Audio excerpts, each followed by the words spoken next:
செய்யறதுக்கு சூப் செய்யறதுக்கு பார்த்திங்கன்னா வெஜிடபிள்ஸ்லாம் எடுத்து வச்சுருக்கோம். அதுக்கு முன்னாடி நம்ம கடாயில் பருப்பு 2 டேபிள் ஸ்பூன் வந்து ஃப்ரை பண்ணிக்கணும், வறுத்துக்கணும் வெறும் கடாயில்.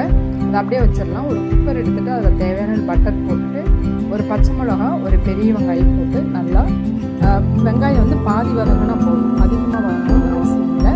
அதுக்கப்புறம் நம்ம அது கூட கட் பண்ணி வச்சுருக்க ஒரே ஒரு தக்காளி போட்டுக்கலாம். இந்த தக்காளியும் பாதி வதக்கினா போதும். இது கூட நம்ம அடுத்தது கட் பண்ணி வச்ச பீட்ரூட், 2 பீட்ரூட் ஒரு சின்ன அளவு நம்ம எடுத்து வச்சுருக்கோம். அது எப்படி கட் பண்ணாலும் போகிறோம், முன்னாடி அரைக்க தான் போகிறோம்.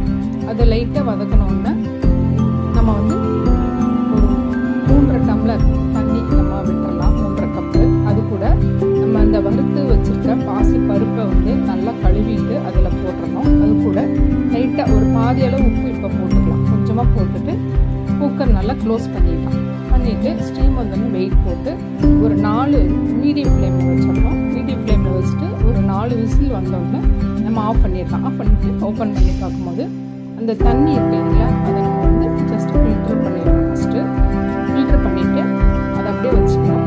இப்போ வந்து இதை வந்து நல்லா ஆறணும். நல்லா ஆறுனதுக்கப்புறம் நம்ம அதை எடுத்து மிக்சியில் போட்டு நல்லா அரைச்சிடணும். தண்ணி லைட்டாக தேவைப்பட்டு நம்ம அந்த ஃபில்டர் பண்ண தண்ணி கொஞ்சம் ஆட் பண்ணிக்கலாம். அந்த தண்ணி ஆட் பண்ணிவிட்டு நல்லா அரைச்சிட்டு வந்தோம்னா இதை வந்து திரும்பவும் நம்ம வந்து வடிகட்டியில் ஃபில்டர் பண்ணோம். அதுக்காக இன்னும் கொஞ்சம் தண்ணி ஆட் பண்ணிக்கலாம். ஆட் பண்ணிவிட்டு நம்ம எந்த பாத்திரத்தில் சூப் செய்ய போகிறோமோ அந்த பாத்திரம் வச்சுக்கிட்டு அதில் வந்து நல்லா அந்த பெரிய ஜல்லடை அந்த மாதிரி வச்சுட்டு நம்ம வந்து கரண்டியில் இந்த மாதிரி பண்ணும்போது நமக்கு அந்த பல்ப் மட்டும் கீழே போகும். அது வந்ததுக்கப்புறம் நம்ம மீதி இருக்கிற தண்ணியுமே இதில் வந்து ஒரு சூப்புக்கு தேவையான அளவு இருக்கிற மாதிரி கரெக்டாக இருக்குது. 3 டம்ளர் கப் அளவு கரெக்டாக இருக்குது. அந்த தண்ணியுமே நம்ம ஆட் பண்ணிட்டு பாருங்கள், இந்த கன்சிஸ்டன்சி கரெக்டாக இருக்கும். அவ்வளோதான்.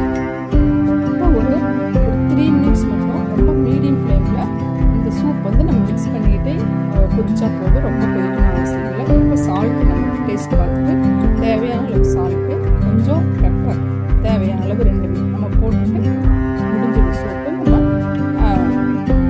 ஆஃப் பண்ணிவிட்டு இப்போ சர்வ் பண்ணிக்கலாம். சர்வ் பண்ணுற பவுலில் நம்ம வந்து போட்டுட்டு தேங்காய் பால் நான் வந்து திக்காக எடுத்து வச்சு இந்த மாதிரி மேலே போட்டுருக்கேன். க்ரீம் வேணுங்களும் போட்டுக்கலாம், க்ரீம் வேண்டாம் வேணும்னா இல்லைன்னா நம்ம இந்த தேங்காய் பால் போட்டுக்கலாம், ரொம்ப சூப்பராக இருக்கும். தேங்காய் பால் நம்ம வந்து இந்த ஸ்டேஜில் தான் போடணும். சும்மா ஒரு ஜஸ்ட்டு 2 டீஸ்பூன் மட்டும் மேலே போட்டுக்கலாம்.